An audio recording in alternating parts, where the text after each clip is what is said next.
Good morning, Concord. Noah here with your daily devotion. If you're like me, then you spend some of your time when you're not busy doing the thousand other things you have going on during this season on the internet. And you get on Facebook and you check in on what other people are doing and what other church members, other friends, other distant family are doing. And that is how we kind of keep up with each other in our socially distanced world we're in right now. But if you're like me, you also know that is a dangerous place to be because Facebook, social media, Instagram, whatever you use, is full of hostility. It's full of anger. It's full of hatred, and it's full of opinions. We are in a time of quarrel, I think would just be the best way to put it.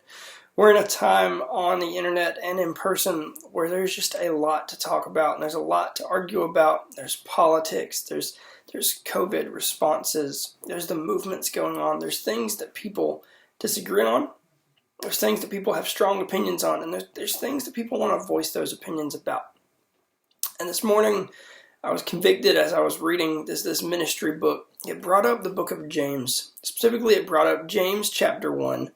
Verse 19 and 20. And James writes to the Christians of his day. He says, "Know this, my beloved brothers. Let every person be quick to hear, slow to speak, and slow to anger. For the anger of man does not produce the righteousness of God." And that just stuck out to me this morning. I couldn't get over just thinking about this picture that popped into my head of the wise person that you see on TV. The wise person dishing out wisdom to someone who needs wisdom is always the person who's standing there quietly, listening to someone present their side, listening to someone say what they need to say, and then responding with a couple of well-calculated sentences. And what I want to challenge you on this morning, I know that's a strange thought, what I want to challenge you on this morning, it's just a reminder that yes, your opinion matters. Yes, all the things you are feeling and all the things you think are valid, and I'm sure they need to be shared with other people. What I want to remind you of is this.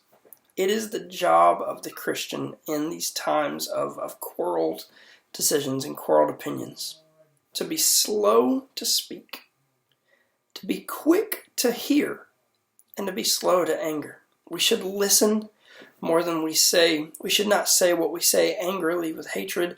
We should say what we say with love, and we should say it after taking the time to understand where other people are and present the things that we feel, the things we think, the things we believe lovingly.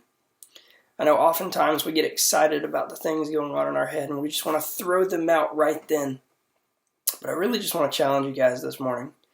Take that time, pray, give it to God, listen to what's going on, formulate the opinions you have, and then share them in love and share them not in anger. Because as this verse says, the anger of man does not produce the righteousness of God.